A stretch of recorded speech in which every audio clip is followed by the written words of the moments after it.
and we also discussed it at other events as well. We have a very different world, and populists and illiberals have very different political rhetoric today. Some of them actually do not support Putin. Some of them do support, or at least it seems to be that in our case, in Hungary, there is a strange relationship, sort of friendship, between our populist illiberal leader, Viktor Orbán, and the leader of the aggression, Vladimir Putin. So we want to focus on such issues as well today, because I think the world has changed, and we live in a very different environment now, when the risk and threats which were present already in the last decade actually have grown and created an even more problematic world for liberals. We will also focus on issues like conspiracy theories or other elements, very often called fake news, which might be not a perfect term to discuss. We discuss the problem, which is not in the media, but in our everyday discussion. And that leads to my last point as a sort of introduction, because I want to give the floor actually to our guests, and I don't want to make a real lecture at the beginning. But let me mention an issue we discussed yesterday in a group of Hungarian experts, and that is polarization. Polarization sounds in the first moment maybe a natural phenomenon in a pluralist environment and political regime. However, the extent of extreme populism where we live today in Hungary or in the United States or in some other countries show again a problem for healthy societies where liberal democracy is based on discussion, debates, deliberation, pluralist ideas, and compromises. Now we live in a world where actually almost all of us more or less think that someone who disagrees is a sort of enemy. And that was not the case maybe a decade or 2 decades ago. We might argue that it's not so unique and not so special, because the 20th century actually showed even more and tragic polarizations, to use this word, which might not fit exactly to the history of the 20th century. But then universal ideologies actually created this polarization, and actually a tragic history for Europe and for the globe. So what we have to take seriously that the risks for liberal democracy, even in those countries where liberal democracy and its institutions have not been undermined by populist and illiberal political entrepreneurs, they are also endangered in a way in case of a global conflict. Now, I don't want to use the rhetoric of Viktor Orbán, who is permanently talking about the risk of the Third World War, which has almost started already. I think that it can be certainly avoided, and the West, the Western alliances, NATO and the European Union have reacted in a way which tries to avoid a catastrophe. And on the other hand, it's a very sensitive balance, how to help, how to support Ukraine against an aggressor, and also how to show Putin that liberal democracies are not so weak at all, what he probably has thought before the invasion, and liberal democracies can survive and can renew and can unite in case of terrible risk coming today, especially from Russia, but we should also mention China as another important actor globally. So these are more or less the most important topics. So we will go maybe not in a logic what I try to describe as a welcome introduction, but we will, and I think you all have the program, what we will follow strictly, and I hope you will enjoy our conference. So with this introduction, I would like to open our event, and without any further delay, because it's 9:15 and we want to be very precise following our agenda, we will start our first session. So I will sit down. I hope everybody can see us and use the other microphone. We were told that we don't have to speak very close to the microphones, but everybody can hear us also on Zoom. I also would like to welcome everybody who follows us online. So let's start our first roundtable. Maybe we go one by one, and I don't want to introduce you at the moment, all of you, just the first speaker, who is Zsolt Enyedi, who is an old friend of the Hungarian Europe Society, if I may say so. And the title of his presentation is Illiberal Ideologies and Autocratisation, if I spell it correctly, which means that we will have a sort of global picture as for the first speaker, and then we will go following to more concrete events and processes, especially in the second round. So you are all welcome, and Zsolt, the floor is yours. You have about 15 minutes, as you know. Thank you. Thank you very much for this kind invitation. I'm here partly in the capacity of the coordinator of a new academic research project. It's a Horizon project. The title is Neo-Authoritarianisms in Europe and the Liberal Democratic Response. The acronym is OUTLIB, and if you visit the website outlib or outlib.eu, you will find various pieces of information about this project, including a working paper that I'm trying to summarize here in the next 10-15 minutes. As István mentioned, indeed, I will try to take a global look, although we are particularly interested, obviously, in Europe, but it's not bad to consider other regions of the world and try to think about what has happened to us in the last couple of decades. Again, as István mentioned, the quality of democracy is considered to be deteriorating basically day by day. The most dramatic report was probably published by VDEM. They are particularly pessimistic in this regard. They argue and try to document that since the turn of the millennium, but especially since the financial crisis, the world is autocratizing. And by now, the large majority of the people live in some sort of autocracy. Now, one question that we may ask concerning this very unfortunate change, whether it has any ideological template, whether it's related to any ideas that are contrary to liberal democracy. And most of the analysis that you find in academic and non-academic circles seem to suggest or imply that actually ideas and ideologies don't matter that much. So they tend to focus on strong men who try to grab power just in order to benefit themselves, to follow a kind of kleptocratic logic. And as if these changes was about nothing else but hunger for money and power.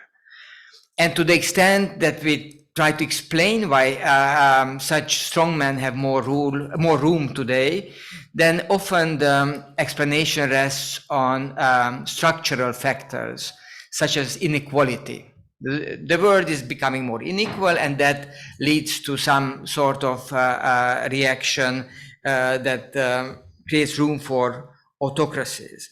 So ideas and ideologies play very little role. And this is understandable because we tend to be suspicious of ideologies when we hear someone speaking, politicians speaking on behalf of certain ideas and values. We often think that actually what he or she has in mind is only her or his interest and the interest of his small entourage.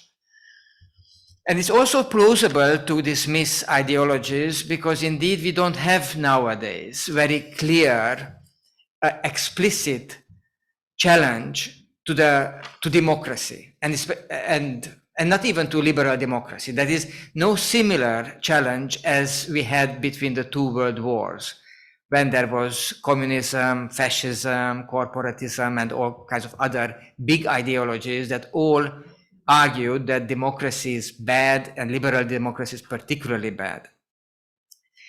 At the same time, there are more and more serious intellectual efforts among the critiques of liberal democracy that try to build up an argument. What is wrong, according to them, with liberal democracy? There is something fundamentally wrong. The reason why it's difficult to think of them as a united challenge is because they are indeed different from each other. There are many types of illiberalisms. And one convenient way to think about it, of course, is to use the old left-right dimension. There are clearly some leftist authoritarian leaders and regimes. They are particularly strong, obviously, in Latin America. And we had there from Korea to Chavez, Maduro, Morales, and so on, a number of strong men who basically argued primarily against oligarchy, trying to create more equality, also against United States, against imperialism. And compared to that, a quite different animal, quite different phenomenon is constituted by the explicitly right-wing authoritarian regimes. Again, going back to Latin America, we used to have in Peru Fujimori or Fujimori, then of course Bolsonaro, then in the other parts of the world, Duterte in Philippines, but also if you think of Trump. So these are typically projects that are supported by citizens who fear the chaos that is associated with the left and at the same time try to preserve certain privileges. There is also general unhappiness with the progressive policies that are enacted by the social elite. But the most successful autocratic rulers are the ones who mix left and right in various ways. So if you think of Modi, Orban, Erdogan, Kaczynski, Netanyahu, Putin, they all mix left and right in various imaginative ways. Typically, they have a right-wing cultural framework, but their economic policies are mixed. And very often they have very clear left-wing policies combined with some right-wing economic policies. What seems to be in common in all of them is that they explicitly or implicitly argue that liberal democracy doesn't provide enough cultural and social integration. This is why we have to go beyond it, or we have to go back to the time when this integration was provided by type of democracy that was not contaminated with so much human rights, with so much international agreements, with the political correctness of the elites and so on. So they argue for a multipolar world. In that sense, they are quite, well, tolerant, you may say, that they don't want to impose their order on the whole world. They argue for a multipolar world. What seems to be unique to many of them nowadays compared to the previous waves of autocratization is that they re-evaluate the role of the state. And they think of the state as an actor that could protect the people and that could educate people. They don't think and speak in terms of large-scale reforms. They don't want social reform, but they promise a better deal for the people than they have now through various political strategies that they claim to be able to perform much better than any other leader who kind of accepts all the taboos of the ruling cosmopolitan social elite of the world. Now, interestingly, many of them explicitly reflect on globalization negatively, but this argument is stronger in the most advanced capitalist countries. This is where there is most obsession about the fear of replacement, that we will be replaced by all kinds of either strangers or newly emancipated minorities, including sexual minorities. Both in the advanced capitalist countries and in the third world or global south, there is a shift towards traditionalism. So you can speak about a neo-traditionalist way of thinking.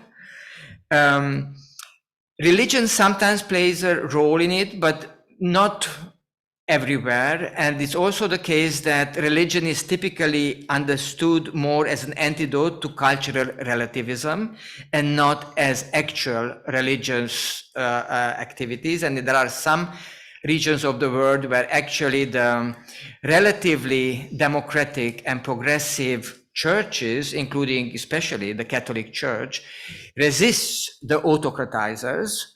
But of course, there are many other sections, both of the Catholic Church and of other churches, and some of the evangelical groups are particularly active on this neo-authoritarian front. The kind of mentality that is characterizing these leaders is one of, on the one hand, fear, as I mentioned, but also of hope. And the hope is that this replacement can be stopped, that it is possible to change the course of events, that structural factors don't determine everything. And they often take pride looking at the success of Asian powers, showing that indeed the Western hegemony and the Western imperialism, moral imperialism, can be challenged. Now, I use in my work 3 concepts to try to capture some important elements of this new emerging ideology. I speak about illiberal conservatism, a particular type of conservatism. I speak about civilizationist ethnocentrism, again, a particular type of ethnocentrism, one that tries to combine this almost tribal understanding of the nation with this more global understanding of solidarity between tribes that belong to the same legacy, like white Christian Europe and so on. And finally, the third one is paternalist populism. It's a very specific type of populism, one that thinks that people are not necessarily good, people need to be educated, and the state can educate them, so we don't have to think of a kind of democracy where everything is left to the common people. We can introduce hierarchical relations, but we can still claim to represent the people against some rotten elites. These rotten elites are typically the foreigners or their stooges, their acolytes. So everything kind of can be fitted, or most of the, well, not everything, but most of the current autocratizers can be fitted into a general framework of culture war, where they represent a backlash to progressive victories across the last decades. This is really interesting how manifests itself in even those parts of the world that were not exposed to liberal victories. But still, there is an unhappiness about the fact that in some other parts of the world, the liberals are winning one cultural war after another. And the most spectacular way how you see how our world became a global village is how Putin recently was complaining about some Western churches allowing same-sex marriage as being the #1 issue that Russia has to think about today, which is really bizarre. But it shows that he wants to be part of a global discourse, and he thinks that this is this argument gives him credibility, and it does. It does because it unites Putin with Trump and many others. There is a general feeling that there are these irresponsible and unaccountable social elites that are characterized by what Scruton called oikophobia. They hate their own nations, and we are not like them. We are, loyal to you. You have to give us power in order to allow us to fight for for your interests. You have to give us some leverage, but we will use that in your favor, and we will be able to stop the neoliberal or the foreign threats from United States, or if you are in United States, then from China or whatever is the foreign threat considered there. So this kind of philosophy or political way of thinking argues that the world was pushed off from a kind of promising, productive track when we started to think in terms of rights and sensitivities as opposed to hard work and productivity and common sense. And these leaders are able to restore the world to its original and natural and healthy state. Thank you. Yeah. Thank you very much.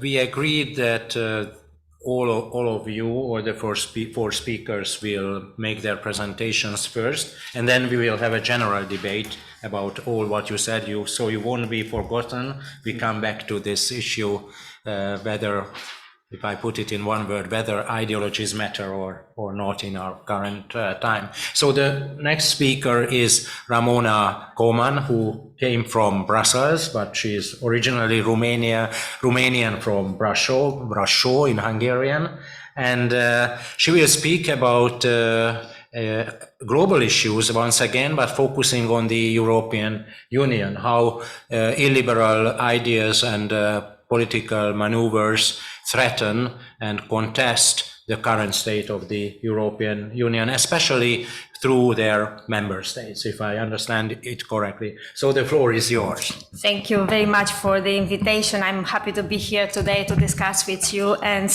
like Zsolt and Enyedi, I'm also the coordinator of a European project, Horizon Europe project, which is entitled Red Spinel. And the aim of our project is to understand the census of a liberal democracy and the rule of law. And it is not focused like your project on ideologies, but what we try to understand is the role of the actors, different type of actors, so to trace the actors and to see the implications of this contestation of a liberal democracy and the rule of law for the policies of the European Union, for the policies and for the functioning of the European Union. So I was asked to address this topic, how European liberal democracy is being contested and what does this mean for the EU and its member states. And I'm a political scientist, and my aim here today is to understand what happens, and I would like to do that in two steps. One is what is important for us is to understand what is contested, how, where, and by whom. This is the first dimension of our project. And then the second dimension is to understand the implications for the European Union, but also for its member states. Now, my presentation is a bit too general, and I would be very, very happy to have this conversation and maybe to discuss more concrete examples during the Q&A session. I would like to start by echoing what István Hegedűs mentioned at the very, very beginning, which is that contestation and democracy are intimately related. Democracy requires a diversity of opinions. It rests upon contestation, opposition, compromises, which are the essence of democracy. And I think it is important to underline this in a discussion about critique of liberal democracy and rule of law. Democracy, we all know in this rule, is also a disputed concept. It is rooted in different traditions, conservative, radical traditions, social democrats, critical traditions of democracy. And I think that, and it's not only me, but also scholars in political theory, which is the confrontation of those different understandings of democracy, which give meanings to what we call democracy. We have varieties of democracy, and Zsolt mentioned this project, which is VDEM, and they identified 7 varieties of democracy, and liberal democracy is one of them, and we can discuss this, of course, later. We also know that democracy is an ideal, and it is also a work in progress everywhere, and contestation is inevitable. Institutions should be improved. Liberal democratic institutions should be not taken for granted, and there is always a need to strengthen and to defend them. And I think this is what I call contestation, how to improve the functioning of our institutions, in particular in contexts like the ones in which we are today, in which democratic institutions, the norms and values of democratic institutions are eroded. We can have different examples, think about debates about how to democratize the European Union, but also how to democratize nation states. This is what I call contestation. Now, today we have 2 different phenomena. On the one hand, we see the rise of what is called undemocratic liberalism, a new type of power and transfer of power from elected institutions to non-elected actors, the erosion of some democratic institutions. And the other phenomenon is the one that Zsolt Enyedi just mentioned, which is this process of autocratization, which is different from contestation in my view, because here we are not talking about how to improve the democratic institutions. It is about the dismantlement of core pillars of liberal democracy. So for me, those are 2 concomitant phenomena. One is this normal contestation of democratic institutions in a democratic political regime, and then this process of autocratization, which is the dismantlement of the core pillars of the rule of law. Now, we all know also that the causes of this, how did we get here, it has been studied by different scholars, and we have several causes explaining that. Some of them are very, very recent, and we often underline the consequences of the Great Recession and the Eurozone crisis, but also the COVID pandemic and the implications and the way in which the COVID pandemic has been managed at different levels. But we can also include and take into account also other causes, maybe for Central and Eastern Europe, and István Hegedűs mentioned it, I'm Romanian, maybe also the fragilities of the democratic processes in Central and Eastern Europe, and also for western part of the continent, maybe the crisis of democracy and the crisis of representation. Now, as also it was mentioned also before in the first presentation, today the most outspoken critique of liberal democracy comes from radical populist parties and anti-establishment political parties. They win elections, in particular in Central and Eastern Europe, as we all know, against the model of liberal democracy that some of those actors promoted, as we again know very, very well, in the 90s. And this comes, as it was said before, also from different ideological corners. Now, what is interesting for us in our project is to go a bit beyond that and to look, of course, at political parties, and we will take into account the findings of the project coordinated by Zsolt Enyedi. But we would also like to understand the links with other actors, because this is not only something which is central for political parties. We know that around political parties, today we have new organizations, we have new civil society, not all of them new in terms of date of creation, but a new network of civil society organizations working hand in hand with political parties, intellectuals, and also media outlets supporting this process of contestation of liberal democracy. So our aim is to go a bit beyond that and to understand the emergence of this very solid network of actors and how they contest this process. Now, what is contested? This is a very complex question because, as I said before, democracy and the rule of law are disputed concepts. They have been contested. the meaning of the rule of law is a disputed concept. When we read how the concept has been defined, for example, in the French tradition, in the British tradition, we see this diversity of ideas, right? So what is contested? What is contested today is the liberal dimension of democracy. When we look at the variety of claims and critiques, what we see is the liberal dimension of democracy. We know that democracy is about two things, about who rules, but also about the liberal adjective of the definition is about the limits on the power. And this liberal part of democracy is today contested. The aim of different elected politicians is to separate democracy from liberalism. And this is done in the name of a certain conception of democracy, but also in the name of a certain conception of the people, a restrictive understanding of the people, and also with the aim to exclude the intermediation of liberal democratic institutions. Now, I really liked, and it is important also to emphasize that democracy, the rule of law, and human rights are linked together. They are intimately related. This is also probably the reason why I don't use this expression illiberal democracy, because there is no democracy without rights and there is no democracy without the rule of law. And also I like this reminder from Joseph Weiler, who is saying that the rule of law outside a democracy is simply the most effective instrument of authoritarianism and worse. So the importance of seeing the three together, democracy, rights, and the rule of law, is, in my view, fundamental. How is this contested? This is a very interesting conversation that we can have, because you started your presentation by questioning the role of ideologies. I think that when we look as political scientists at how liberal democracy is contested, and the rule of law in particular, we see a bit of ideologies, but what we also see is what I call narratives. Narratives, a succession of narratives, a succession of ways of telling stories which are changing all the time, a way to problematize what happens in our society. So narratives, a succession of narratives, and narratives means what? Means identifying who is to be blamed and who has the responsibility. And this succession of narratives, in my view, it is an idea that I have. It's also replacing ideologies. It's this succession of narratives targeting political liberalism, targeting economic liberalism, and as we all know, also targeting the cultural dimension of liberalism, emphasizing, of course, the crisis of Western civilization and the need for a rediscovery of moral values.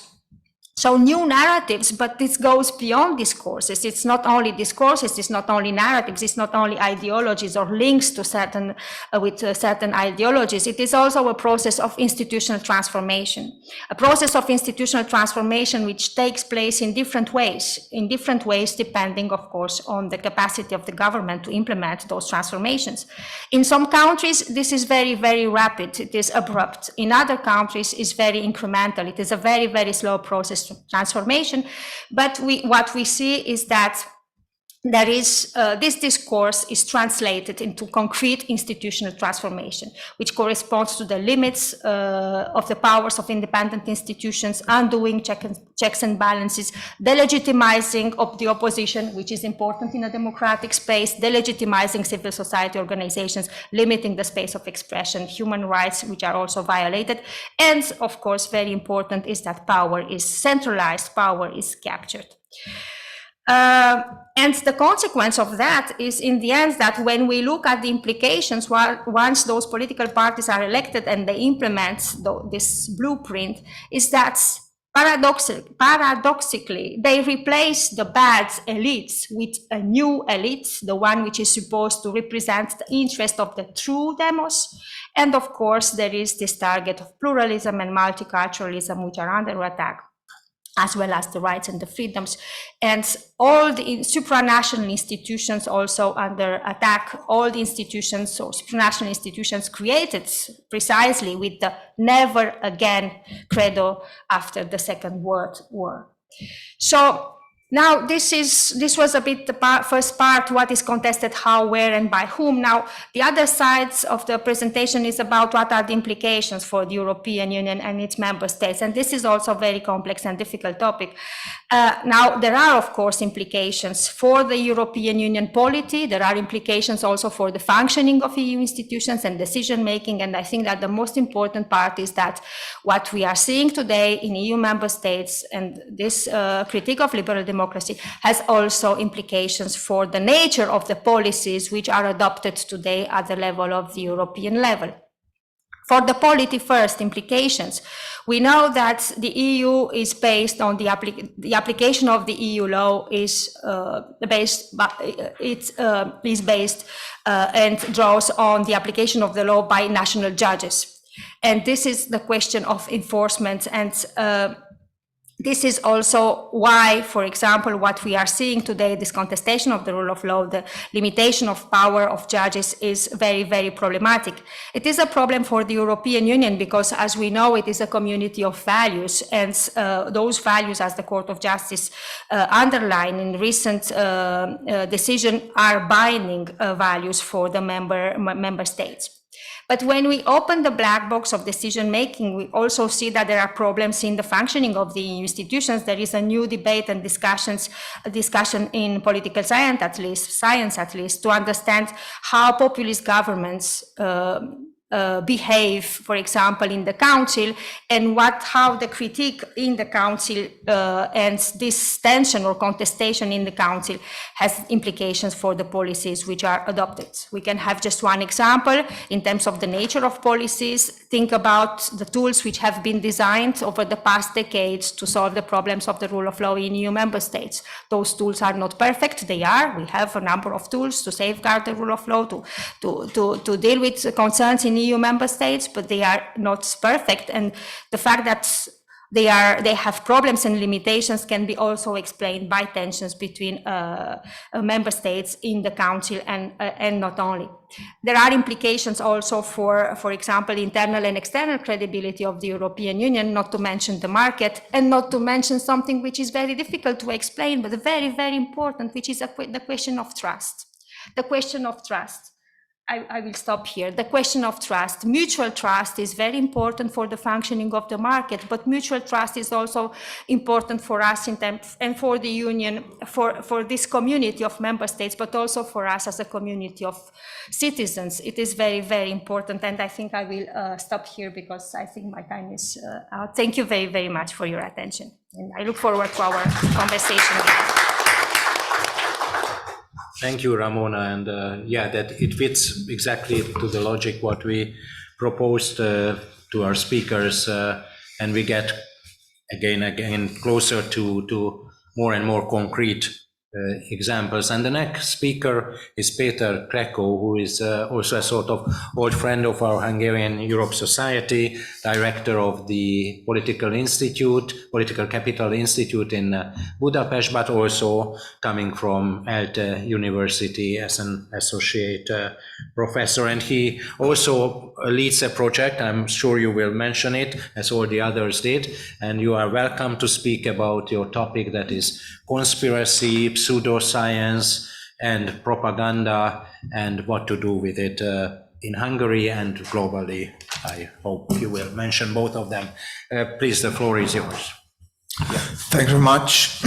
Thank you, István, and thanks a lot for the invitation. I'm glad to be here. And yes, so this is the topic of the conference is quite diverse, and also my topic is quite diverse. I was thinking about what to talk about exactly here, to talk about the quite pessimistic landscape when it comes to disinformation and fake news conspiracy theories in Hungary, or talk a bit about the more optimistic landscape that we can see these days on the European level. And I decided to put the emphasis more on the European level. We have a project right now with Political Capital Institute, together with our partner institutions, AFP, also LACMUS, the fact checker organization, Mérték Institute, and IDEA Institute, which is about revealing disinformation patterns in Hungary, also try to debunk the most prominent pieces of disinformation through fact-checking, also to invest into media literacy project to try to build up some kind of immunity against this phenomenon, and also to have some in-depth and new analysis in the topic. And I will tell a few results of our project, but before that, I would start by saying, in this more optimistic line, that I think if we zoom out of Hungary and focus on Europe and check one particular aspect of the topic, which is the impact of Russian disinformation on the European public opinion, and especially in its impact, I think we have some room for optimism. There was a poll, an ECFR poll that was published in March, where Ivan Krastev and Mark Leonard admitted themselves, looking at the results of the poll, that they were pretty surprised about how resilient Europe proved to be in light of the Russian invasion of Ukraine. So the results show that it was a result from 8 European countries. That first of all, the European identity have become stronger. Europe what is perceived to be stronger by its citizens themselves. Also, they found that there's a stronger support for the transatlantic cooperation, which is also not. I mean, if we think about how the Trump presidency undermined, and also, for example, the withdrawal from Afghanistan of the U.S. troops, the the optimism about the future of transatlantic cooperation. This is something particularly different. Also, they found an increasing optimism about Ukraine can win the war, and what they found is that the ones who are more self-confident about the strength of Europe, they were the ones who had higher optimism that Ukraine is going to win the war. And if we just, so this overall picture, and also if we take a look at the picture of the Eurobarometer polls, they seem to show that Russia was not really successful neither in obviously, it was not successful in keeping up the sympathy towards itself. So the perception of Russia and the image of Russia have deteriorated significantly. But also, Russia seems to be way weaker than before, which is something we can say one of the biggest failures of the Russian disinformation. In the last years, we could see that Russia was absolutely not loved by the European public opinion. So the Russian soft power was on the decline. But on the other hand, Russia was at least feared. And it was one big asset of Russian disinformation, that Russia seemed to be way stronger than in reality in terms of its economic strength, in terms of its military strength, and in terms of its political influence. And I think this balloon has exploded. And while beforehand we could see let's say, an authoritarian inflation of the image of Russia and a kind of successful projection of this powerful image, this is absolutely over. And also, if we take a look at the more specific goals of Russian disinformation, such as undermining the unity of the European Union in support of sanctions. Of course, in not all member states, sanctions are extremely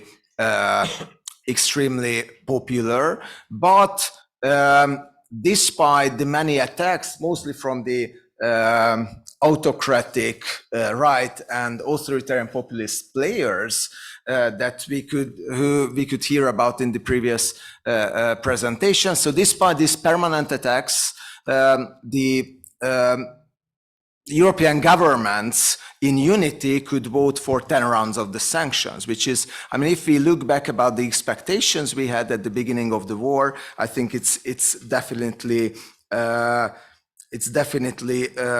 going beyond the expectations. Also, we can see that, for example, the weapon transfers to Russia, which is something like breaking taboos, especially in countries like Germany, but also in countries like France, it still enjoys the majority of the support of the majority of the population. And of course, also Mark Leonard and Ivan Krast have mentioned that this is quite fragile unity that we can see at the moment in the European Union. And also, if we take a look at some countries like Hungary, this unity seems to be less visible. But my argument is that if we just take a look at this bird perspective, we have some reason for optimism. And of course, there has been some particular success of the Russian disinformation machinery, and also its the allies of Russia, which is again in the European landscape, it's mostly the populist right parties, to a certain extent, sometimes the populist left parties as well, and some politicians, so some particular success of the disinformation machineries, I think, mainly was to spread a highly cynical view of the world where the superpowers are just fighting each other, United States and Russia, and Europe is mostly just a tool in this war. And of course, some conspiracy theories, for example, about the Bucha massacre and so on, have sold a bit better in the European landscape. But again, if we take a look at the big picture, Russia was rather unsuccessful, I think. And I would even argue that Russia lost the information war if we take a look at the European public opinion.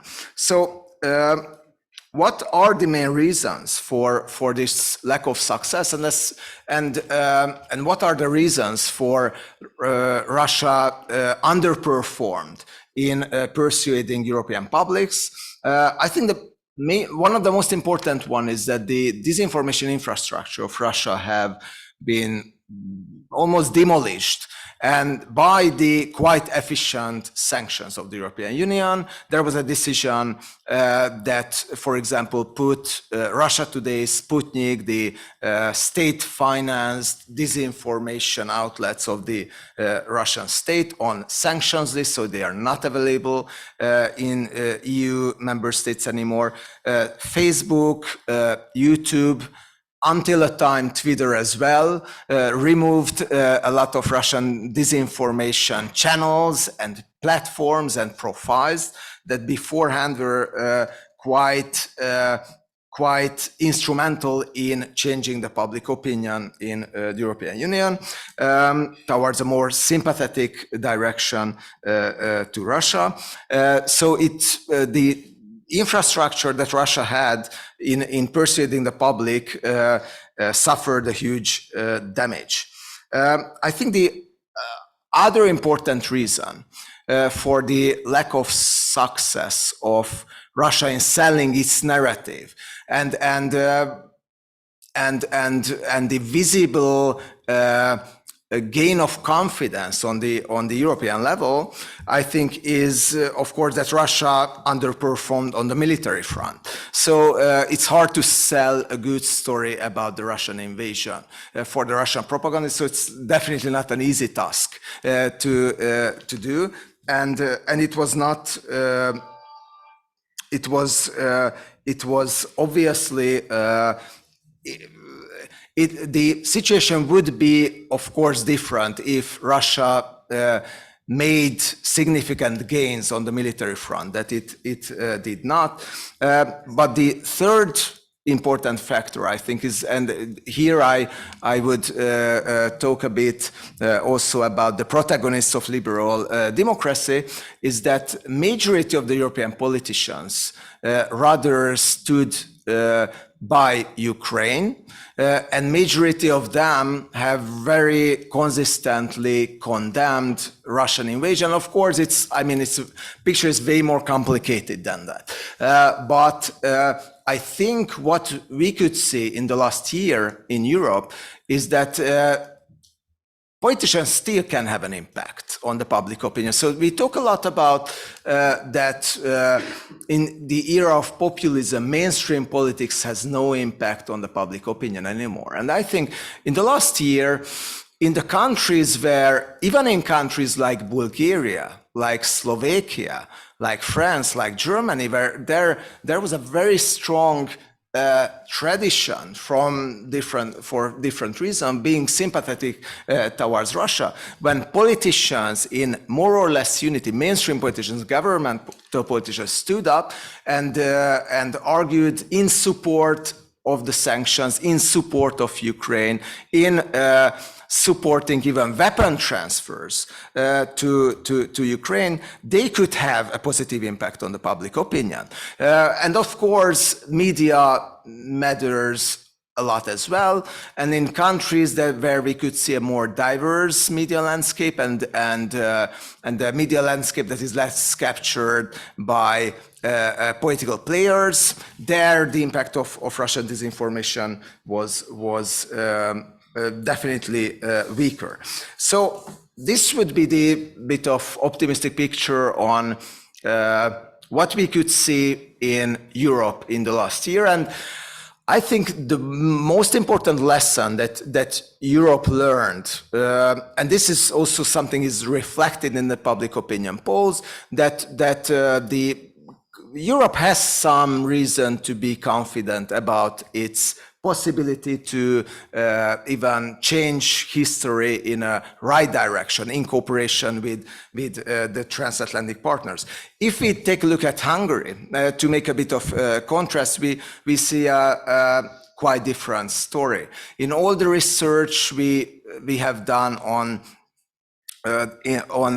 support of conspiracy theories in Hungary, we see very striking results on how much even the most bizarre stories of Russian disinformation sell in Hungary. For example, about a third of the Hungarian population believes that there are US biolabs in the territory of Ukraine that are creating viruses to kill selectively the Russian population.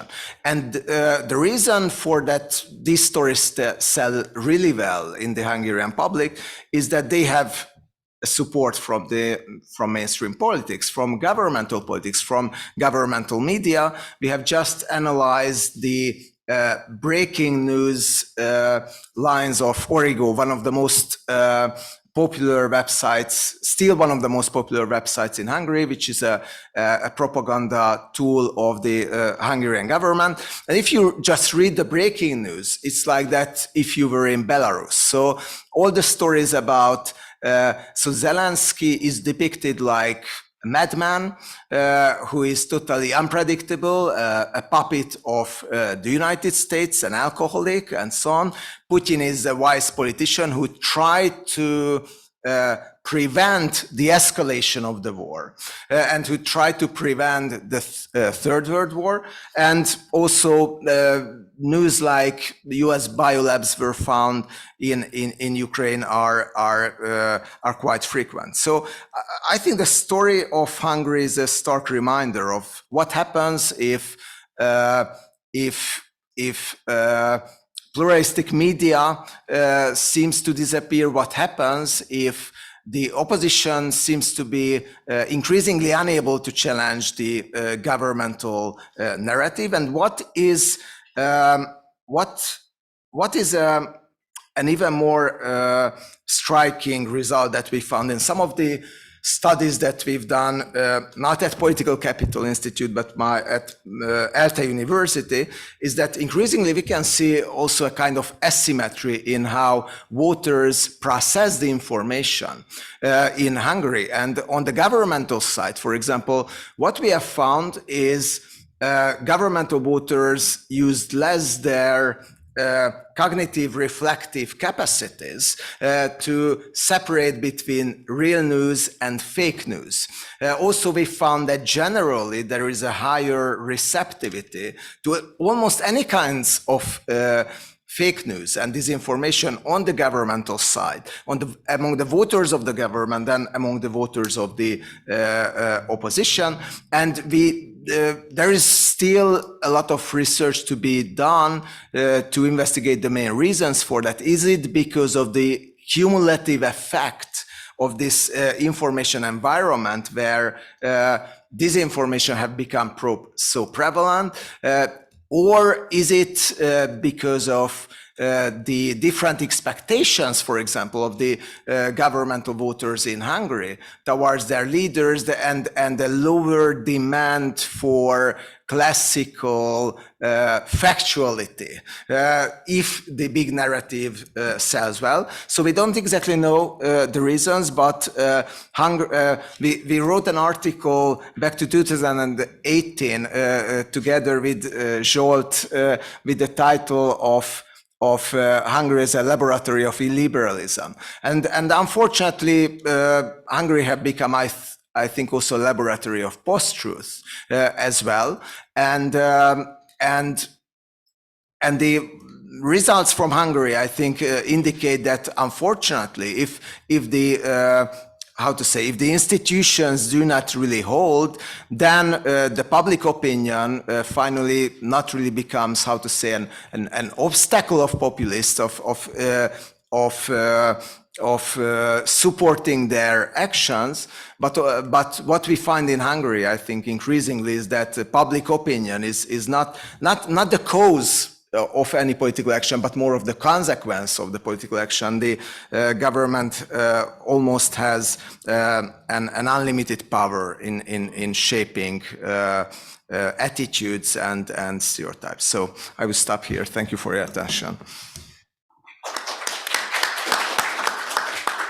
Thank you, Peter, and I'm especially glad that you have chosen the optimistic course, except Hungary, of course, but in general, we need optimism, and global optimism might have an impact on the Hungarian case sooner or later. That's also another optimistic remark. We come back to you as well. Thanks. But the next speaker is now Bojár, who actually represents a relatively new research institute, 21st Research Institute, where he's a research director. And you are going to speak about, I hope, probably in more general terms, but also a little bit focusing on Hungary, voter behavior, and all the identity issues, and which might explain why Hungarians still choose Viktor Orbán in a majoritarian way. So the floor is yours. Thank you. Please press the button. Where is this? There. Thank you. Thank you very much, István, for this kind introduction. I really wish I could stay on the path of optimism that Peter was trying to chart. I try to be, and I try to be by being partly descriptive of the electoral landscape that Hungarian populism operates in, but mostly by trying to be a little bit prescriptive as well. And by prescriptive, I mean I try to put forward a few very low-hanging fruits, a very few basic pieces of advice that I believe, or we believe, that the Hungarian opposition could easily follow, without any sort of guarantee of success, of course, but some basic pieces of low-hanging fruits as a bare minimum to counter this regime. But to do that, I don't know how to. Melyiket kell nyomni?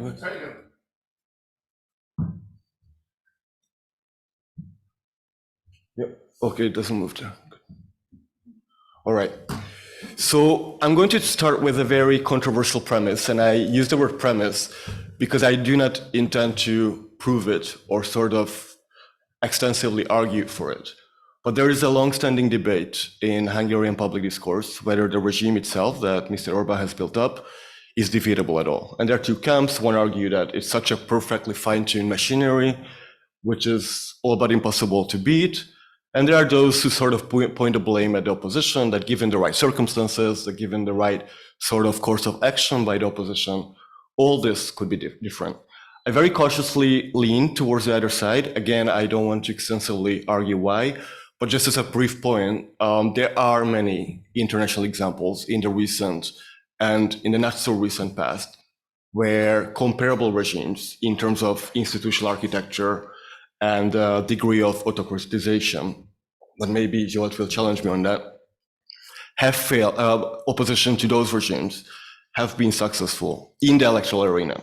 So I want to use this as a premise and want to bring that premise in the understanding, in the contemporary understanding of the kind of cleavage lines that define international politics in general and Western politics in general and Hungarian politics in particular. And that sort of cleavage line is usually referred to political scientists by the so-called transnational cleavage, which has replaced the traditional post-war social cleavages that had shaped the democratic roles party systems. And this new sort of meta-cleavage is pitting losers of globalization and European integration against its winners.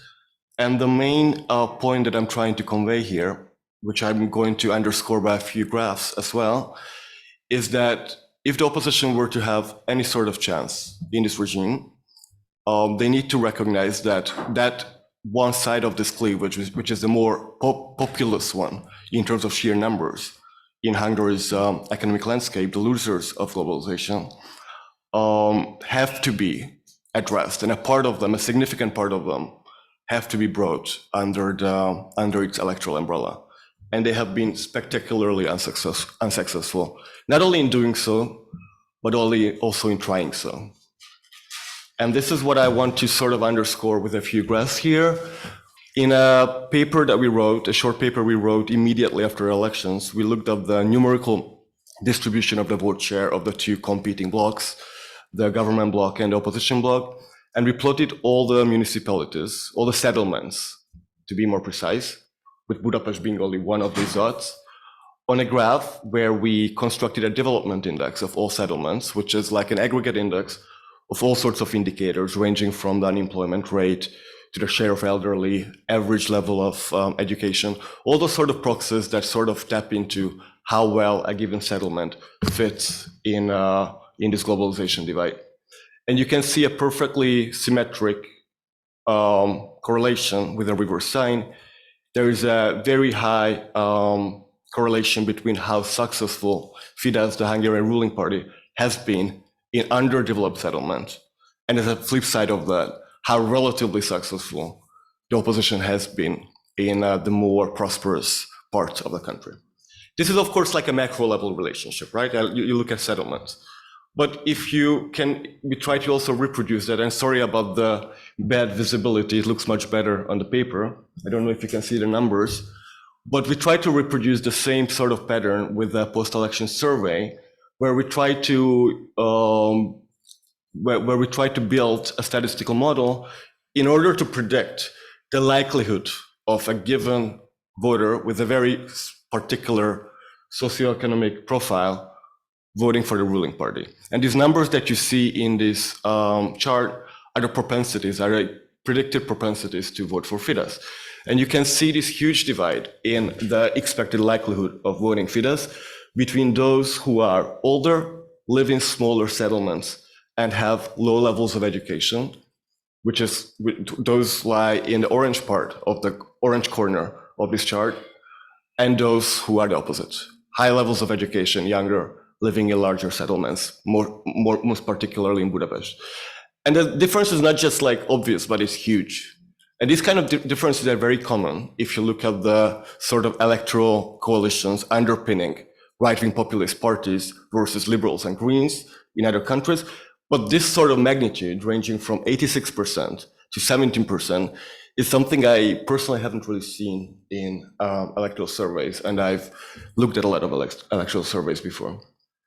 This is the comparison that I want to give you. If you look at, this is only for education. It would have been too complex to take all variables into account. But if you look at the education profile of populist right-wing parties that Fidesz is usually clustered under or lumped together with, you can see a similar pattern going on, right? Whether you look at, these are some of sort of randomly selected Western democracies, but I could have chosen the UK or Germany or any other country in Western Europe where there's a prominent right-wing populist party, for that matter, that you can see that voters with high levels of education has a significantly lower share of support in the populist right camp compared to the left or the center. So what I'm trying to say here is that this sort of transnational cleavage that I started my presentation with is not all unique to Hungary at all. What Fidesz has done very successfully is to sort of channel that sort of discontent against contemporary social and economic changes in its electoral coalition to an extent which hasn't been reproduced in other countries, but the seeds of that and the patterns are also there. This is a transnational phenomenon. Fidesz has been exceptionally good at channeling that. And now let me very cautiously turn to what I believe should be done. And this is not a holistic sort of recipe. I don't claim to have the expertise and the knowledge to come up with a bunch of bullet points for the opposition. If you only did that, everything would be different. Of course not. It's not a level playing field. We know that. It's an extremely tall order to defeat the regime, even with the perfect sort of strategic and substantive communication.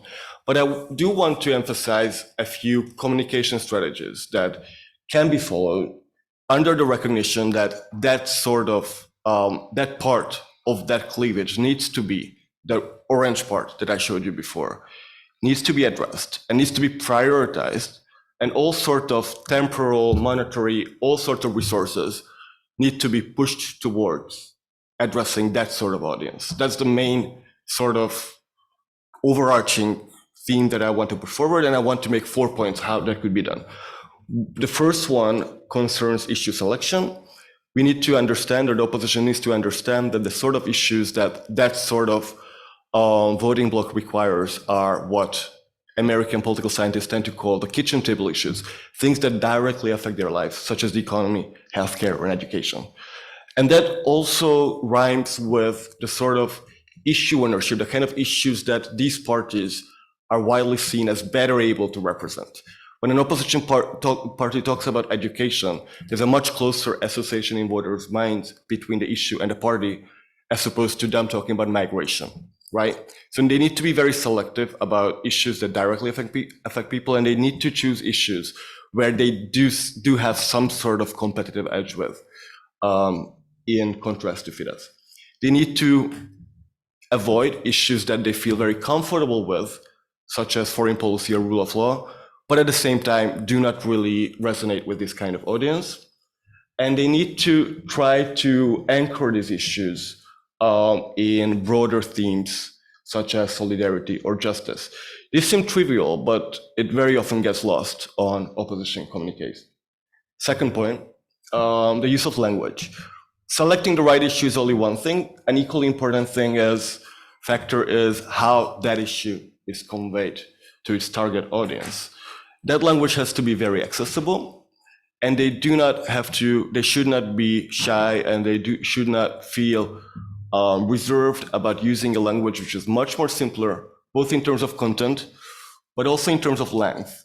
I don't know how many of you have seen social media posts by opposition politicians in Hungary, but I get bored when I'm reading them, and I'm a political junkie. So I can only imagine how the kind of voters I'm talking about feel when they open a social media post. They see 5 paragraphs. I bet they do not arrive to the second one, and they get bored already. They need to be much more concise, shorter. They need to use much more simple terms. And just to give you an idea, there's a lot of discussion about the rule of law mechanism, the conditionality mechanism imposed on Hungary by the European Union. And there's this Hungarian word of jogállamiság, which is basically rule of law. the amount of time they use that is just astonishing. And it would be so easy to talk about the same concept with the use of very commonly and very often used words, such as justice or some of its synonyms. There's a second point, much simpler use of language. The third one relates to consistency. All the content, all the substantive content, the selected issue and the language they use need to be sort of tied together in a very consistent communication strategy, which is proactive on the one hand. And proactive, I mean, trying to avoid falling in the trap of always having to respond to the government's agenda, which is what they do. And it's very tempting. I'm sympathetic to why they do that, right? Like those are the issues that rule the day. Those are issues that most voters and the media care about. At the same time, it severely reduces the time and attention they can dedicate to their own issues. So they need to try to be much less reactive, even at the risk of ignoring things that voters at any point in time want to hear about, and focus on those very few and very limited set of kitchen table issues that they have chosen. And they have to try to make so-called discursive linkages between them, because voters do not want to hear politicians talking about many things and many stories and narratives. They want to hear one compelling one. So one of the challenges is that when they decide to talk about economy and healthcare, find a story which connects the two together.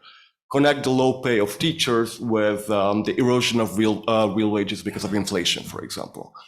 Whatever issues they have selected have to be brought together in a common narrative through discursive linkages.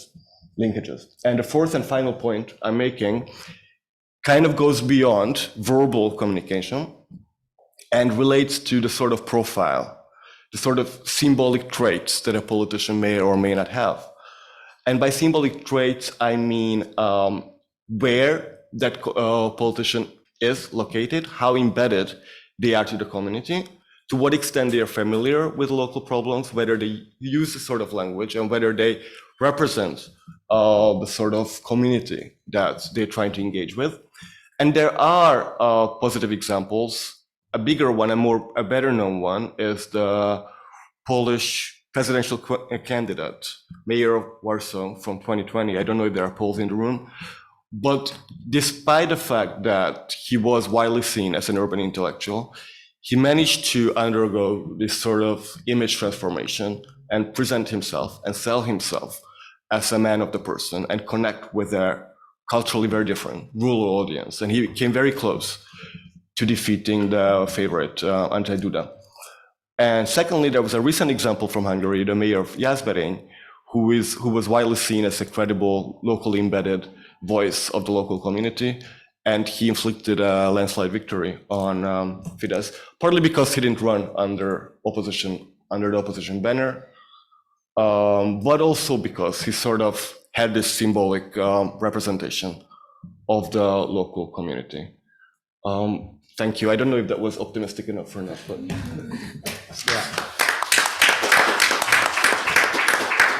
Thank you, Abel, especially for your last remarks about potential or optimistic outcomes in this race between Democrats and populists, even in Hungary, as you mentioned, the case of Jászberény.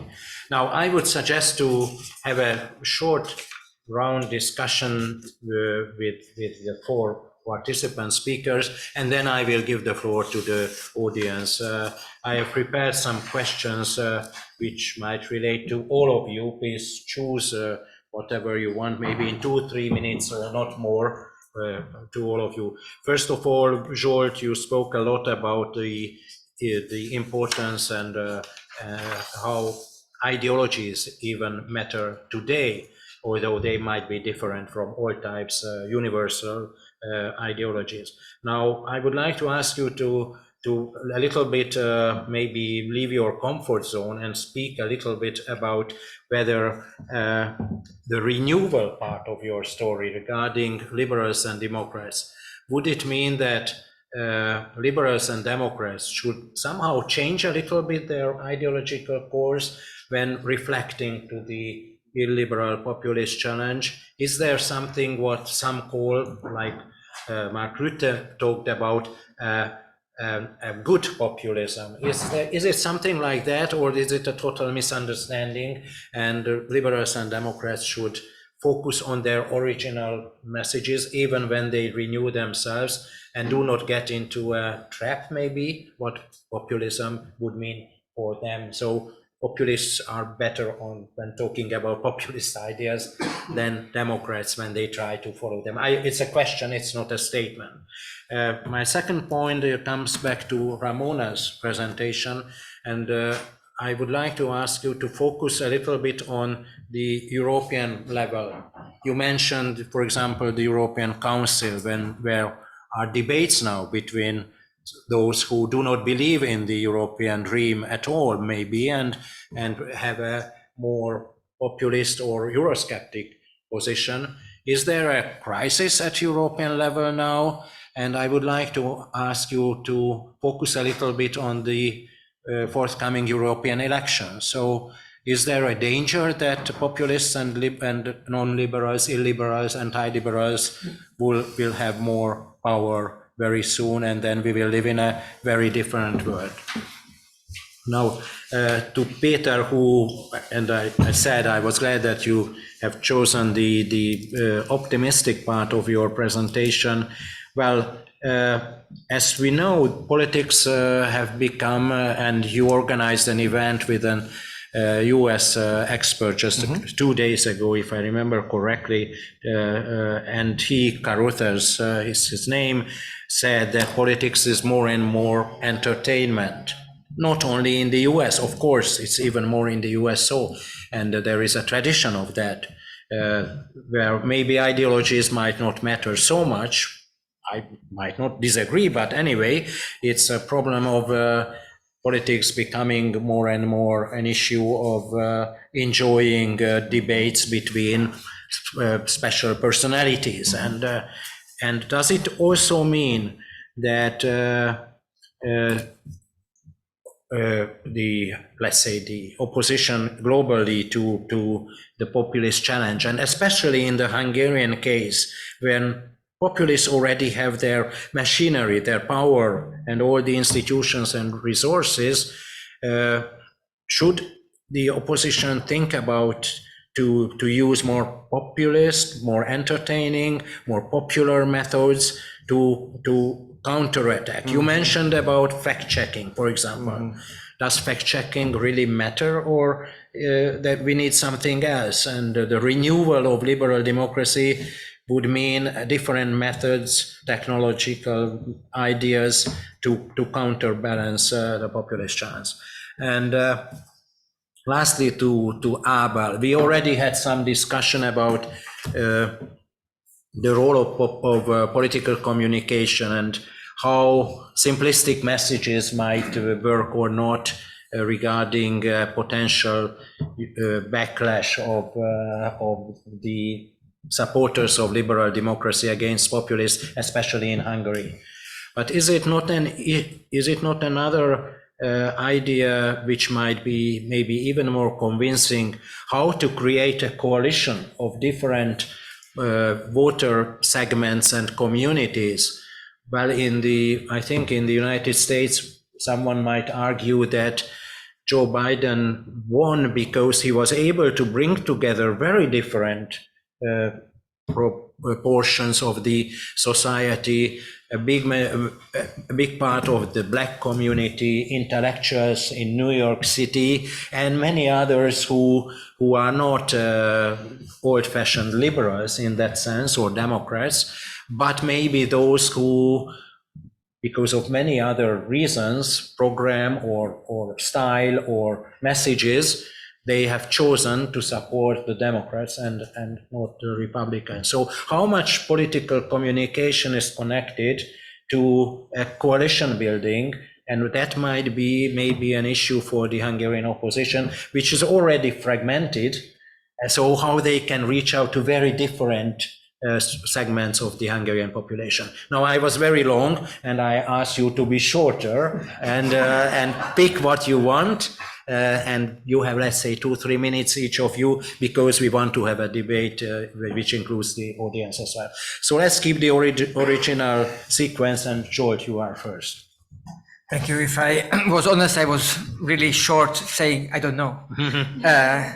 Now, if I hard pressed to say something about this, I would go back to what Abel suggested. That is, there are certain areas where the supporters of liberal democracy and particularly liberals have some advantage, some competence, healthcare, education, clean governance, and so on. These are issues that can be framed in a popular, maybe even populist, but for sure popular term. There are also traditions in each country that bring together community feelings and liberal values. We also have in Hungary those kind of 19th century traditions. What I also would like to emphasize that recently there were some very spectacular victories by liberal forces in Estonia, in Slovenia, in a number of countries. It seemed that liberals are able to renew, to use the term. In some cases, this was done by connecting better to grassroots movements, Greens, local movements, caring about various sustainability issues. In other cases, to some extent, the Russian aggression helped. There is also a way to indeed put all these very practical solutions into a larger narrative, to use Ramona's term, which is not necessarily ideological in the strict sense of the word, but is able to go beyond the pragmatic, technocratic type of rhetoric that is so typical of the mainstream elite. Okay, thank you. That was really short. Ramona. Council and Parliament, yes, and the implications for the functioning of the Council, I mentioned, and not the European Council, the Council and the Parliament.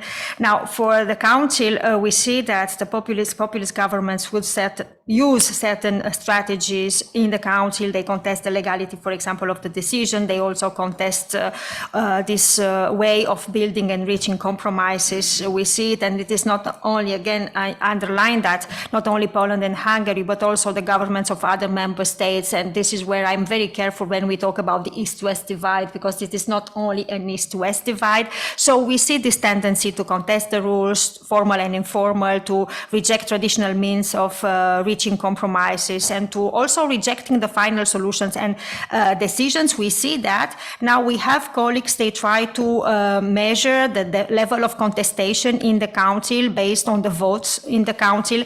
And the conclusion of that is, for example, Poland and Hungary, I have here some statistics. For example, Hungary contested over the past years 8% of the decisions adopted in the Council, and Poland 6%. But here I have some reservations, because the Council is not always voting. Most of the decisions are based on compromises, so we don't see the vote. So I'm very, very careful with this 6% and 8% of the level of contestation. We know that in practice, consensus is built on compromises, diplomatic work, political discussions, and so on. So I'm not so optimistic in this regard. Then concerning the Parliament, it's difficult to predict the results of the next European elections. What I know from previous works on Euroscepticism is that we always say, well, the vote, Eurosceptic vote will increase. Then again, based on studies, what we see is that in the end, even if we have more Eurosceptic political parties, or for example, represented in the Parliament, because they are divided, they don't really have the capacity to influence decisions. What is very important, I think, is the opposite, is that we have a kind of mainstreaming of anti-liberal ideas, and we see some ideas which are not only promoted by radical right political parties, but we see also, for example, in the EPP and other political groups, some ideas which are now diffused in other political groups. So it's not only, the vote is, and the capacity to shape decisions in the Parliament is very much affected by the inability to constitute solid and coherent groups. But again, it is very difficult to predict the result of the next election. I think it's more important to have an eye and look at decisions in the Council, because in the Parliament we still have a lot of debates, but the vote and the ability of those governments to shape decisions in the Council what I want to say is more powerful than the role of those groups in the European Parliament. Yes, so thanks for the question. I think that it's true that politics is increasingly about entertainment, and also there is a line of research on conspiracy theories now that emphasizes the most important role of conspiracy theories as a form of entertainment. And also there is a researcher who made a parallel between conspiracy theories and cigarettes, that it's entertaining on the short term, but rather harmful and destructive on the middle and the long term, and can undermine, I mean, in this case, psychological health. Yes, conspiracy theories sell well, and they are usually way more interesting than mainstream, more complex, realistic interpretations of politics. And from that respect, it might sound quite tempting for anyone to use them. The bad news is that populist right just uses it way better than any other political force. I think around, if we take a look at global in landscape, of course, populist left sometimes can be also successful in building its politics on conspiracy theories. But this argument, for example, that there is so much disinformation, conspiracy theory, post-truth politics on the right that it's impossible to challenge it without the same tools. I mean, fight fire with fire. It definitely emerged in discussions before the last Hungarian elections.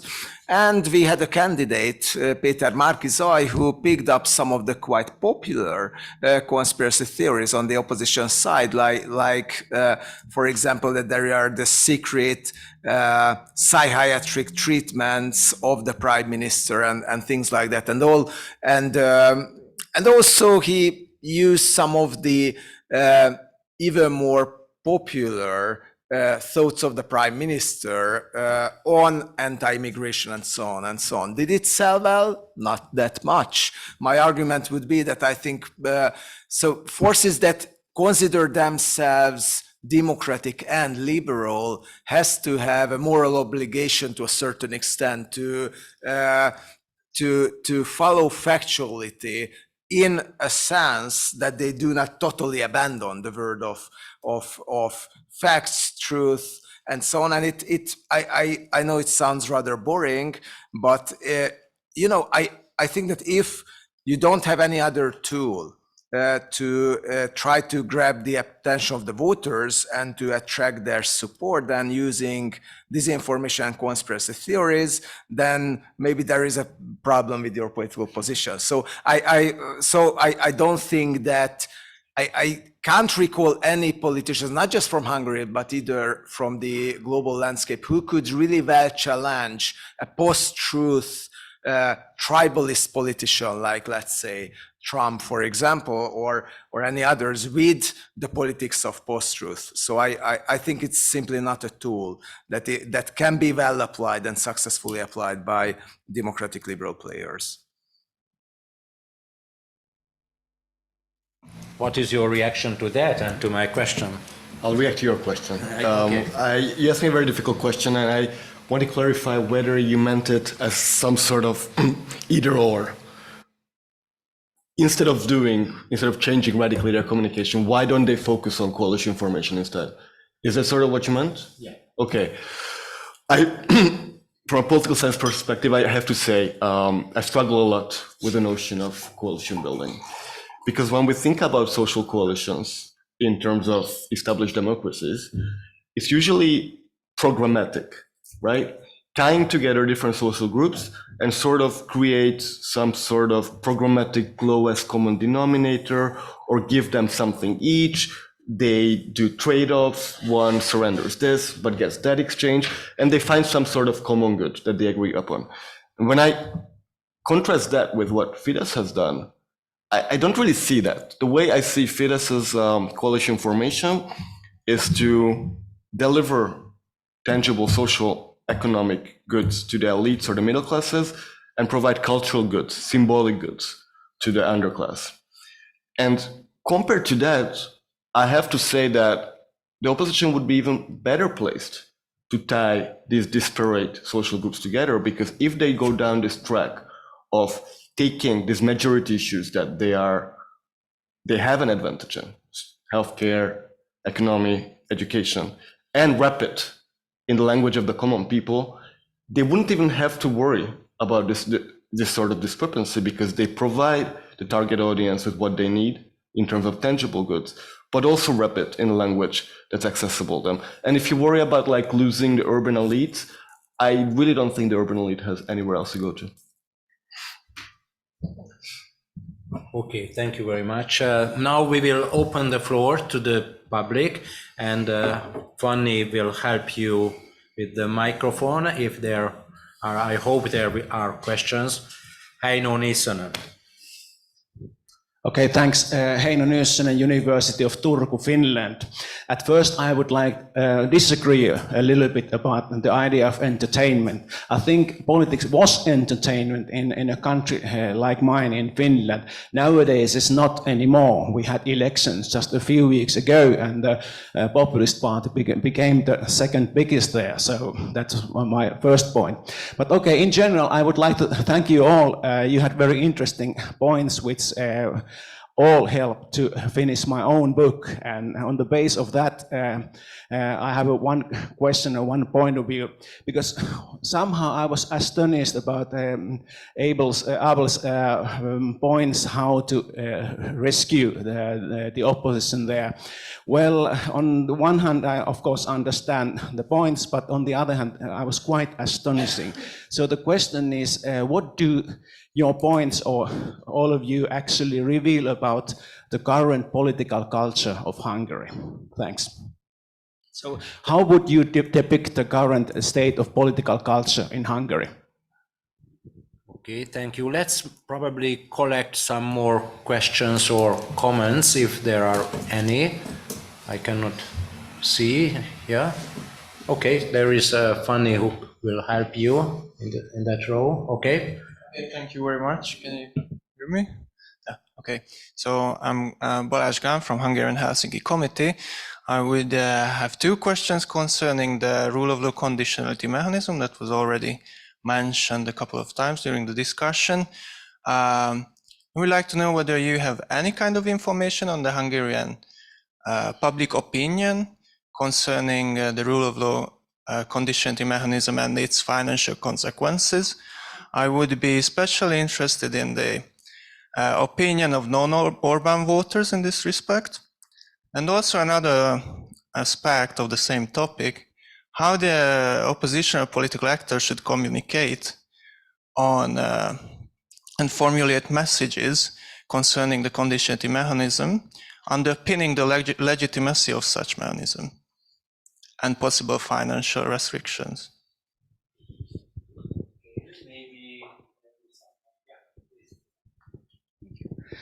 Barbara Grabowska-Moros, CUDI. I think the common denominator of your all presentation was actually about storytelling. You know, ideology, disinformation, you also mentioned as a tool, and you made it very precise how the storytelling is crucial in the whole dealing with populism. But I want to concentrate on Abel's presentation. I'm from Poland, so now in Poland we discuss elections, how to win, how to learn from the Hungarian, or what should we avoid taking into account the Hungarian scenario. And you mentioned, you know, avoid those abstract ideas, democracy, rule of law. However, we all know if peace wins the third term, we're going to become Budapest. And this is a kind of elephant in the room, and apparently we should not say and discuss it, not to, you know, not to create fear among voters, or at least to keep their interest, but not in abstract issues. So the question is, should we do that? I mean, should we avoid those things that are unavoidable in the context, you know, of ongoing ongoing elections, ongoing campaign? Are there any other advices, like very precise fitting to the Polish scenario that you would suggest.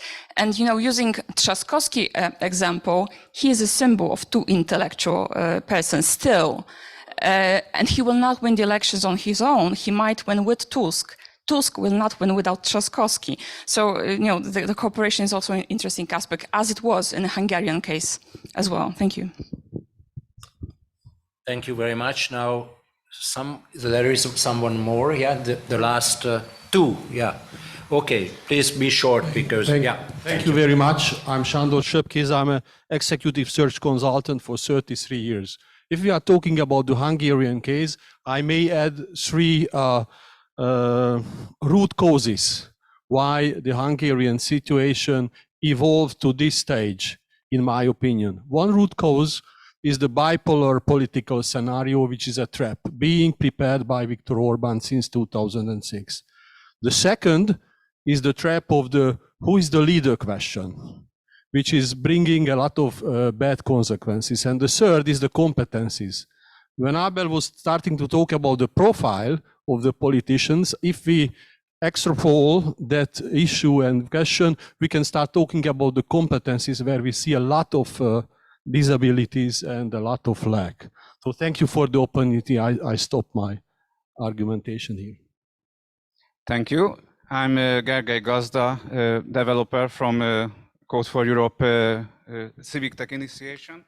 And I would like to link to finding the root causes and also link to Abel's statement that there is a way how the Orbán government providing social goods and cultural goods to the society. And my question or premise is that, is there any link between the property security and the democracy in a country?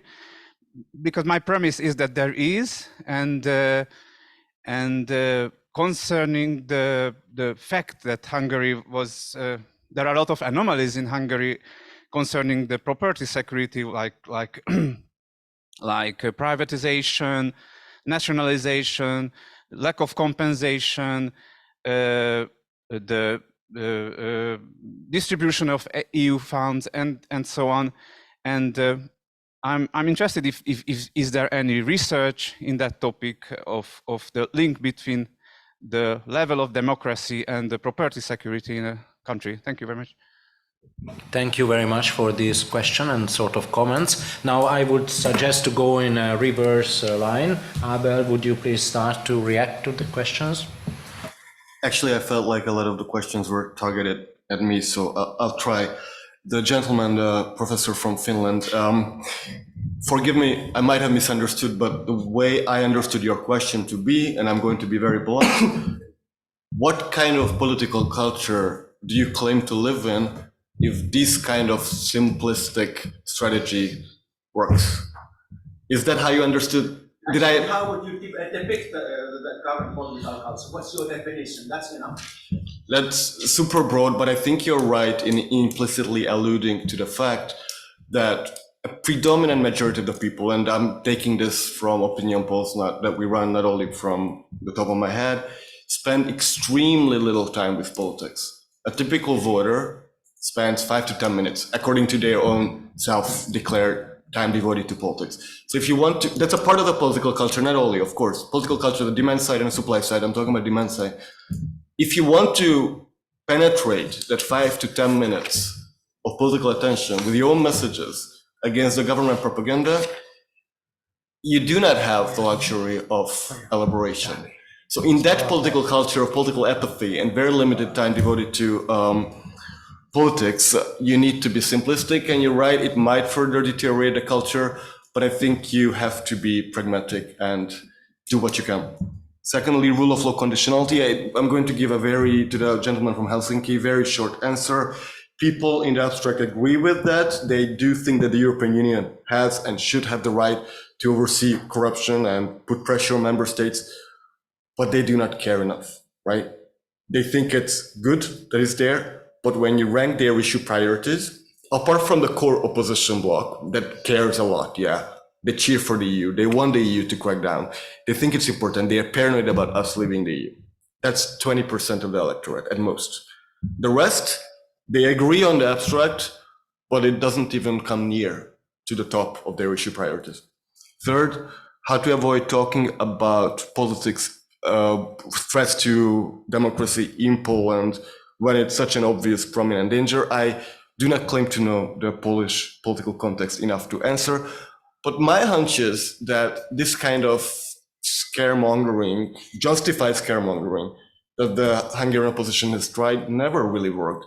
And I don't see why it would work for PO or Lewica or whatever opposition parties try to do that in Poland. So my advice would be, don't fall in the trap that the opposition, Hungarian opposition has fallen. I cannot answer the link between property, security, and democracy. Maybe Zsolt can. Okay, let's go into the reverse direction. Yeah. So Peter, now it's your turn. I would be brief. I would just react on this question, political culture, and not in the sense of how political science defines political culture, but in a more in a different sense. I would say that I would rather talk about the characteristics of the Hungarian public opinion, and in line with what Abel said, I think one very shocking experience from the Hungarian public opinion is that it's extremely easy to shape, and of course it has a reason, and the most important, or it has many reasons. The most important reason at the moment is the centralized media landscape. So there has been many cases in the last one and a half decade, or last 10 years mostly, where we could see that the public opinion have shifted considerably to a specific direction in line with the governmental messaging. George Soros, for example, about 7-8 years ago, was a slightly positive figure in the Hungarian public opinion with a rather low recognition. Right now, he's a diabolic figure who everybody knows, and even the opposition voters have a bad opinion on. Muslim immigration, it was a non-topic, but it was easily made the most important topic back to 2016. Attitudes towards Russia. Fidesz voters back to 2010 were the most critical towards Russia from all the parties. Right now, they are the most pro-Russian. So we can, and conspiracy theories, COVID-related issues. So in every sense, we can see that the public opinion, as I said, is more and more the consequence of political decisions and political communication, and not the cause of that, which is clearly a sign of non-democracy. So the public opinion does not have, let's say, the public does not really have a strong impact on the decision. Of course, there are elections, but the election results themselves are also more reflecting the governmental propaganda messaging and the over-dominance of the media than anything else. So, but a last remark about that, I think even before Fidesz took back the power, we could see since the transition that any incumbent parties have had a big role on changing the public opinion. So this plasticity, I would say a bit of anomic public opinion that does not have very clear value sets and easy to shape. I think it's a characteristic of post-transitional Hungarian society in general as well. Thank you. Ramona. Very, very short response to what was mentioned before, the fact that rule of law concerns are very abstract and presented in very abstract terms. And it happens also to me very often when I talk about these colleagues, even before, the crisis of democracy, they were saying, well, but this is very elitist, you are talking about the power of judges. And I think it is also important, we have also examples of how to make this, to explain this in more concrete terms. I will take the examples because we have Polish colleagues in the room, of the Polish judges who tried to reframe the issues and to show why does it matter, why is this so important, and using less maybe the language of what are the dimensions of the rule of law and giving concrete examples what is at stake and why this is important. So we have some examples examples of not changing the topic, because the topic is very, very important. I would contradict what I said in my presentation, but in presenting in a way which is very, very important, very clear also for the ones which are concerned by the lack of independence of judges. So I think we have a couple of examples, and I would take Poland, for example, as an illustration of that. And then just to conclude is that we are talking about framing, we are talking about how to address important political problems, but I think being a political scientist, this is the question of the role of political parties. This is lecture number 1 in political science, the role and the way in which political parties should fulfill their roles. And I think this is the main, we should put the finger on that, the ability of the political parties to mediate, to make sense of what happens in society. They should start seriously discussing about this, about rule of law. It is a problem, but how they can talk about it in a way in which they can connect with citizens. So I know it's not an answer to the question, but I think it is important also this way of talking about the rule of law, but in a meaningful way. Okay, Zsolt. Yes, I will briefly and superficially connect the political culture issue with property. I think that one of the defining characteristics of Hungarian political culture is cynicism and distrust. And this has many historical roots. One of them is the transition where property was redistributed in a non-transparent way. Now, distrust and cynicism could have some positive function. It could protect us against some fanatic leader. The problem is that there is another feature of the political culture that comes into play, and this is victimhood mentality. So Hungarians, I think, have reservations against leaders like Orban. They don't think that they are perfect, but they appreciate that he voices the grievances of many Hungarians and kind of plays on this victimhood card. And indeed he does that. I think Hungarians think of themselves even more as victims than before. So this is something, a game that these leaders are very good at, and it also implies and means that they understand very well one particular aspect of Hungarian political culture.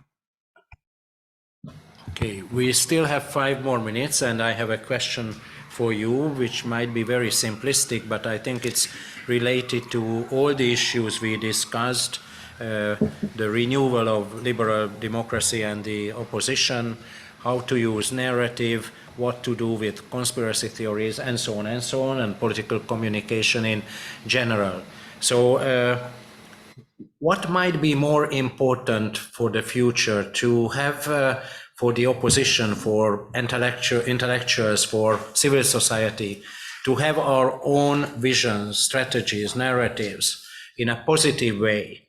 Or is Orban bashing, to put it into a Hungarian context, what Abel mentioned, is it more important or useful as a strategy? Or I'm sure we cannot say what should be the proportions between the two of them, but regarding this political culture we live in and this development of politics in general in the last decade or so, if we want to think about a positive outcome in countries where we already have a populist illiberal regime, or we want to send a message to those countries and democratic politicians who want to avoid such a change, a shift. So what should we, it's not only about political communication, it's a very important part of it, but what should be in the focus? Our visions, our strategies, our methods, or criticizing in a negative way, what a lot of spin doctors would probably argue in favor. So what do you think? We have, let's say, 4 minutes, or maybe 1 minute for all of you if you want to have your voice on that issue. Abel, would you start? I definitely think that Orban bashing doesn't work. And not only does it not work because it has not worked in the past, but simply because from opinion poll data, we know that the issue is not so much Orban being popular, but more like the opposition being extremely unpopular. So by bashing Orban, you're not going to make yourself more likable for sure. Orban's popularity level is actually quite low for the standards of a stable populist leader. What the opposition needs to work on is to improve its own image rather than further erode Orban's image, which is sincerely not that great. I don't really have a solution on how to do it. It's very, very difficult. And I said at the beginning, what we do in political science, we try to explain and understand. I think is that, yes, we live in societies which are extremely polarized. And I think that from time to time, we are not able to listen to each other. We just have a point of view and we stick to this point of view. So I think it is important to discuss. And I think it is also important to go beyond the critique of radical right political parties to acknowledge that we have problems. And as I said also at the beginning, institutions and the functioning of institutions should be improved. I maintain the example of the rule of law and judicial reforms. We all knew even before 2010 that there were some problems with the independence of the judiciary. So I think the starting point is that, and to finish on an optimistic note, is that the context is very, very difficult, but maybe we can take this opportunity now, today, to think about our societies and the ways in which democracy should function, because we are in this context, to think about what does it mean for us, liberal democracy, how institutions should function, what is the society in which we want to live together. Probably for us, Central and Eastern Europeans, it is now the moment. We didn't have this opportunity probably to discuss about this in the 90s, or at least I was a bit too young for that. But let's say that this is a new moment for us to think about what do we want to have together in the European Union and in our nation states. Thank you, Peter, please. I'm not sure that I have any deep thoughts on this topic. I think that if you're an opposition player, to a certain extent, it's an obligation that you have to bash the government. So it's like it's part of the opposition role. But I agree with Abel that the opposition had been rather unsuccessful in selling its own narrative.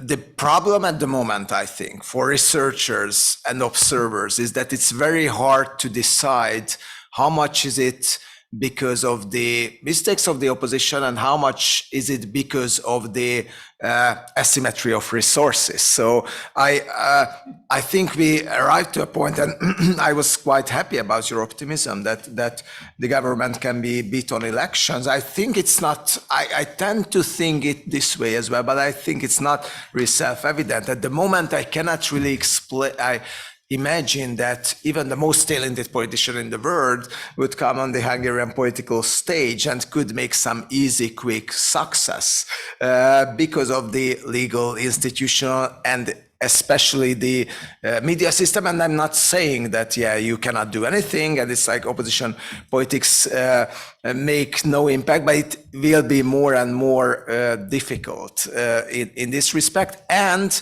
it can lead to a point when the government's failure will decide mainly on its own mistakes.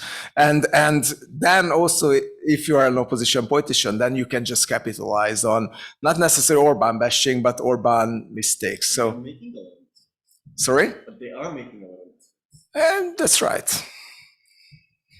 Okay. So if you asked me 12, 13 years ago, I would have definitely recommended negative strategy. I think that's what we learned earlier, that this is what works. Now, after experiencing the last 12, 13 years, it seems that indeed Orban bashing doesn't work. Particularly not the type of hyperbolic rhetoric that we heard from Peter Márki-Zay. So, on the one hand, there must be some sort of positive vision. On the other hand, maybe things must be formulated at a different level of abstraction. And those in the room remember, Hungarians, that the slogan of Peter Márki-Zay was neither left nor right, but upwards, something like that. And I mean, that was supposed to be the positive, the uplifting part of his rhetoric. But it was so empty. so meaningless that nobody ever gets what he means. And so that kind of positive message is not helping. We need a different kind of positive message that is somehow indeed better connected to our everyday problems. Well, thank you very much. I hope you enjoyed this session. It was not so pessimistic, actually. So I hope it will give some ideas to the next panel, which will start in 20 minutes. And in between, we will have a short coffee break. So enjoy that time also through networking. And just come back in time. And the second panel will start at 11:20. And thank you all, especially for the thanks goes to our speakers, first of all, and to the audience. So thank you and see you soon again.